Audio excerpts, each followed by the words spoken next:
Right. It's like a theater, except you're writing all the lines yourself.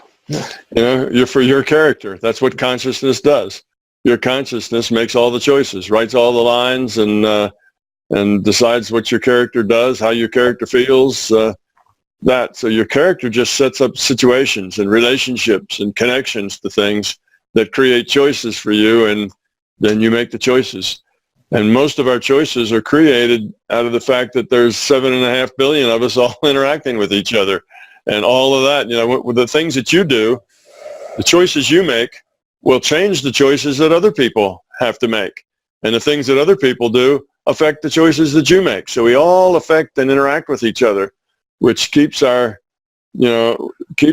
choices always kind of a rich stew of varied choices come at us all the time. And that's why this relationship thing, that's what's important in a play. It's the actors and how they interact with each other. That's what's important. The props aren't that important. The props are just there to kind of give a context to what the actors are doing. It is not all that important. So here in this reality, that means the objective stuff, the physical world out there, it's really not all that important. It just gives a context to the things, to how we relate to each other. And that's why we're in this virtual reality. We are consciousness relating to other consciousness, and we do it within the context of this virtual reality. The context creates many of the choices, our interaction with that context and with each other. So that's the nature of our reality. It's a virtual reality. It's a computed reality.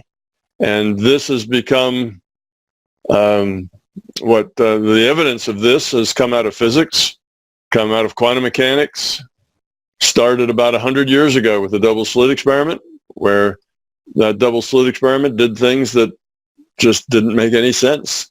Couldn't happen in a physical world. Couldn't happen in a materialistic world. And the physicists thought they had a whole new reality, and eventually they gave up because they couldn't figure out how it worked. They couldn't come up with any kind of theory that explained it. So instead of being excited about a whole new view of reality, they went the other way and said, it's just weird science. Nobody will ever know. It just has this, this weird science it's weird because it's not physical. The experiments don't work out like they should if it was a physical reality. And nobody will ever understand it. Just weird science. Well, that's kind of a cop-out. That's what you do rather than say, well, I just don't understand it. If you confess that you don't understand it, then you kind of are responsible, if you're the physicist, for understanding it. That's your job, right, to understand it. And you kind of admit failure. Well, I just can't understand it. So rather than taking that responsibility and saying they just couldn't understand it, they said it's impossible. Nobody will understand it. It's this weird science that we'll never understand. Well, that's not the case. Once you realize this is a virtual reality, it's easy to understand it. It couldn't be any other way. It works just the way it has to. Quantum mechanics isn't a weird science. It's a rational, logical science, just like all the other sciences. You just have to understand the context of the reality that, in which the experiments are done. So, yes, physics will tell us that this is a virtual reality.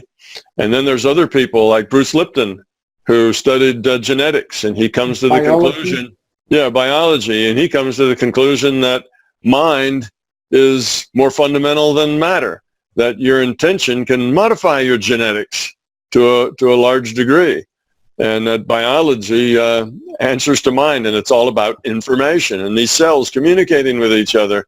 So he reduces it to consciousness is primary and the physical reality is secondary, which is a virtual reality. And then there's a guy named Donald Hoffman who comes out of MIT, and he's a neuroscientist now. He's also has some bona fides from MIT as being a computer scientist as well. And he's come up with the idea that this physical reality is like a user interface, like a user interface and not Word, but operating system, user interface. So we just we just have our little cursor and we click on things and we drag them around. And that's what we think we're doing, that's what we're seem to be doing. But something else under the hood is taking place when we do that. All kinds of other things are happening. And up at the user interface, everything looks simple to where, we can interact with it, but it's not the real reality. The real reality is all the guts of that computer and all those ones and zeros that are crunching and adding and doing everything they do that ends up, doing what your task is, writing the Word document or something, whatever it is, or spell checking. It's, all we do is click a button, check spelling, and then all kinds of stuff happens. It's just the user interface. So that's what Donald Huffman says. He says this physical reality is a user interface. Mm-hmm. And he's come to that conclusion from his study of neuroscience. He looks at how people interact with their reality and says this reality can't really be the reality. There's something more fundamental behind it. It's just an illusion, just like the little man walking across your screen or the little clock that's spinning. It's not really a little clock that's spinning someplace. That's just a metaphor for something else going on behind it. So he got to that same conclusion. And so he says an example that, but why don't, if it's not real, why don't you stay in front of that train to see what happens? No, it doesn't mean that the consequences are not real. It means that it's not exactly what you think you're seeing, okay? Right. Very good examples and match a lot with your ideas, and I would love to see a talking about between the both of you, because and he even talks about conscience too. Yeah, consciousness is the key. So see, you have biology, you have neuroscience, you have physics, and they're all kind of going to the same place. That's probably the biggest idea in science now, the one that's growing the fastest, and it's a big paradigm shift that this is an information-based reality, not a mass-based reality. There is no physical mass. There are no particles. All there is information. And once you understand that, then all the paradoxes that are in biology and physics and neuroscience, these mysteries, these paradoxes, like I can't understand why that happens. Suddenly you solve all those paradoxes and you can understand exactly why they happen. So this is the next big thing in science, is science understanding that this is a virtual reality. The Buddha figured it out 2,500 years ago. He said that our reality was an illusion. He says this physical reality is just an illusion. It's not the real reality. And that's exactly what a virtual reality is. It's an illusion, and we the consciousness, we're the players. We're the real deal. Consciousness is fundamental. Our physical universe is a virtual reality that's computed. And you might be shocked, but Buddha also said 2,000 years ago that no one should believe in what he said. They should experiment themselves.